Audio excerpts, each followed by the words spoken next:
If you have explored the internet in the golf world in the last, I don't know, 5, 6, 7 years, you may have seen this pink Korean shaft called AutoFlex. You may have seen people hitting said shaft long distances, fast club head speeds, enjoying themselves, and you may have even bought one. You may have been one of the many people who bought one.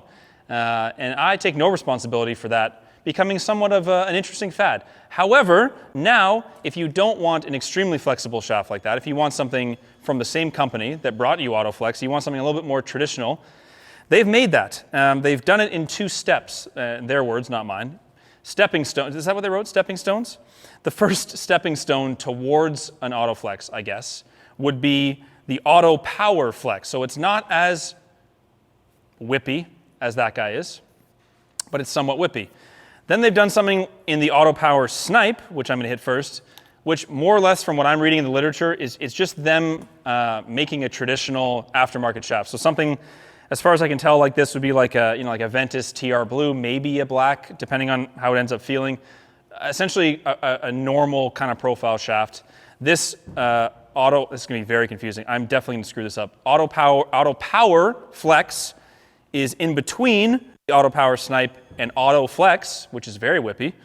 More or less, from what I can surmise from the website, is that if you were interested in the Korea hidden technology, which is now legendary, again, I take no responsibility for people giving it legendary status. I had nothing to do with it. If you're interested in that, but you're like, listen, I can't get used to a shaft that is like a wet noodle. Even the stiffest AutoFlex, which I'll hit today for fun in comparison, is very whippy. It's meant to be. It's meant to be like a long drive shaft. If someone is interested in the quality of the shaft, the construction of it, whatever Korea hidden technology actually is, if they want that, but they just want something a bit more traditional, we've got 2 options for that now. So what I want to do is hit them in succession. Stiffest, which is the Snipe, medium stiff, which is AutoPower Flex, and then the original AutoFlex. AutoPower Snipe. Let's hit a few and let's see.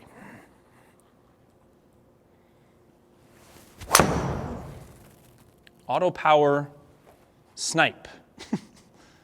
It's good, it's fine. Nothing wrong with that, right? It's a bit strange for me to look at something with AutoFlex or Power type graphics and read Korea hidden technology and then swing and feel something totally different. It's good too. Slightly more distance-orientated strike, not as thin, so the spin came down. The AutoFlex, you literally have to almost, in my mind, I'm almost having to change how I swing, or I have to at least hit a few balls just to get used to the amount that it's moving, even in the handle. It's nice.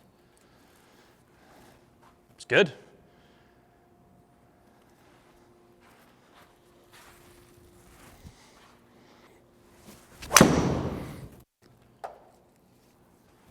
It's good. I mean, I don't have anything negative to say. To be honest, I don't have a whole lot to say because it feels a lot like many shafts I've played before from good companies, Fujikura shafts and Mitsubishi shafts. It's a shaft that if I was in a fitting, despite the price, I mean, obviously I would be paying a lot more money, I would be willing to try. The strike location has been pretty good. I mean, I've had a couple slightly high, slightly thin, slightly toe, but it's kept it in a pretty good range. Yeah, I have nothing negative to say about it. AutoPower Snipe. Could I play it? Yes. I would have to hit a million more balls, with something else to determine. Is there a reason to play this versus something like, a Ventus shaft? That I'm not so sure. I think you'd have to really have an experience yourself where it felt better to you. You felt more confident with it. Your face control or your strike location were decidedly better than something else to, quite frankly, justify the price. But for a shaft that I've literally never hit before, to pick it up, pop it in a Callaway head here and hit a bunch of drives that are actually all pretty good, I think it's pretty good. So why don't we go up a notch? We're going to take a stepping stone to the AutoPower Flex. A little waggle test with this AutoPower Flex. Yeah, it's got a little bit more life to it for sure. You may remember from videos of the past, when you have a shaft like the original AutoFlex that kicks that much, it actually does present more dynamic loft at impact. So generally speaking, I found that a lower lofted head actually worked well for me with that amount of kick because it sort of balanced itself out. You get a little bit of extra, hopefully, club head speed out of the shaft kicking, but more loft. So then you drop the loft of the driver, maybe get some more ball speed. Now that we're switching into these are not traditional shafts now, and the last one is definitely not a traditional shaft. So we're going to loft the head and make it appropriate. What would happen if you didn't do that is you would just start hitting the ball really high. And this one being sort of in between, they might have some luck getting more people to play this because the snipe is a lot like a normal shaft. The flex is insanely flexible. This might be right in the middle. What's that fairy tale where something's too hot and something's too cold and one's just right? Goldilocks. Goldilocks. Okay. Is this one of the three bears? Right, is this porridge? Let's just test this porridge, shall we? AutoPower Flex. Oh.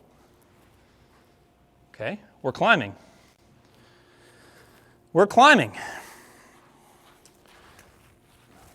The one thing I say to a lot of people is they kind of go, well, a super flexible shaft like these will all of a sudden give me more club head speed? Maybe. I would say that's not a given. It depends on your swing and kind of how you release the club. I personally think when you build a long drive style shaft, you kind of have to intend to hit the ball a little bit harder. You're trying to stretch it out a little bit. You're trying to go after it a little bit more.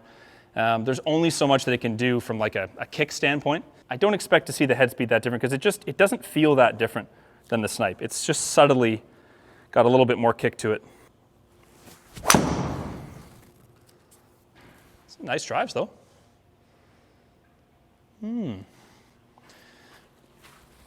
I'm getting the vibe from this that it would be something nice to have in your driver if you woke up for a 7 a.m. tee time and you made to the tee at 6:59 in 30 seconds and you took one practice swing and you had to hit a drive over a forced carry or something. I mean, this feels like less work. It definitely does. Not the best strike, but good result. So I do find that the face control with these shafts, it actually tends to be pretty good. That is not something I can really quantify. I would have a really hard time proving it. But I do find, especially with the crazy whippy pink candy cane there, that surprisingly good face control. Let's hit well. Yes, it's good. I like this one. I like it. I have a feeling that they may have achieved what they were looking for. It's literally, if you read off their website, they're just trying to give more people a chance that want to play an AutoFlex company shaft. Something that they might be able to digest a bit more that's less extreme. That's kind of what this feels like. I could play this. This porridge tastes good. Even so, that honestly I thought I hooked the absolute shit out of that. It was very acceptable. Very acceptable.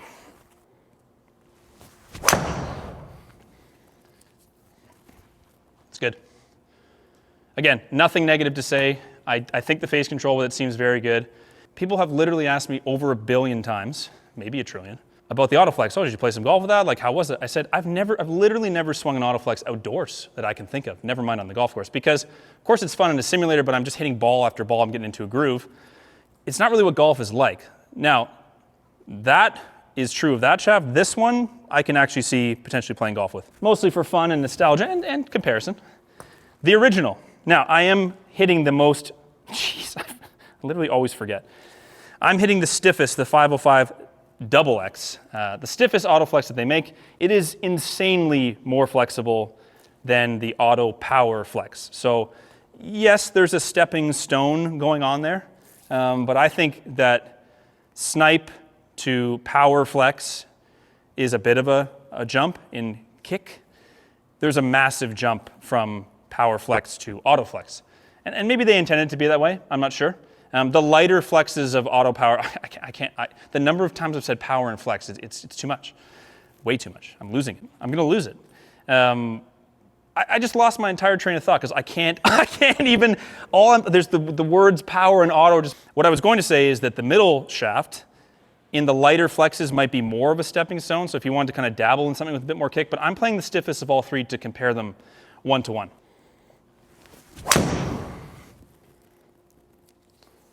Surprised that came back. At first, it felt like it was going to be a horrible push.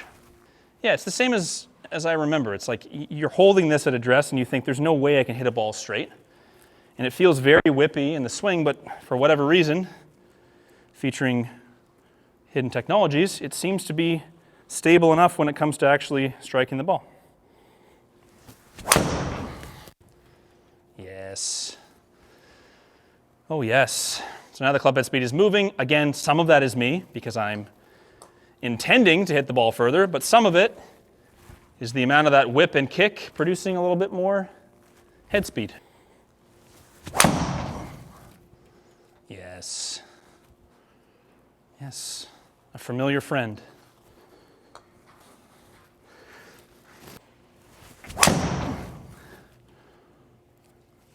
There we go. Some ball speeds. It's enjoyable. Auto-flexing power, flex power. This feels good.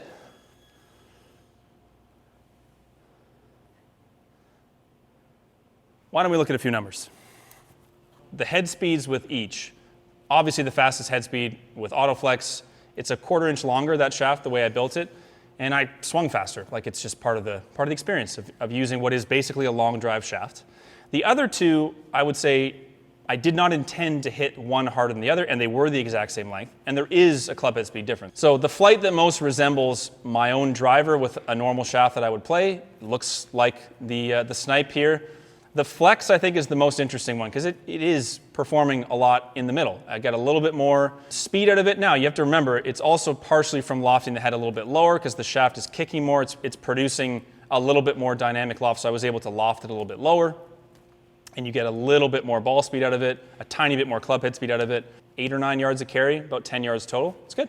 And then obviously the classic freak show averaging just under 180. Pretty high launch and medium spin. I could go with an even lower spin head. You obviously could hit some real freak shows, but you can see you can start to stretch the carry out a little bit more and have a higher potential for yardage. But as I often say privately to people, and I will now say it publicly, don't assume you can just buy any shaft. And I say this about drivers, grips, whatever. Don't assume you can just put something in a club and assume that you're all of a sudden going to hit drastically different shots.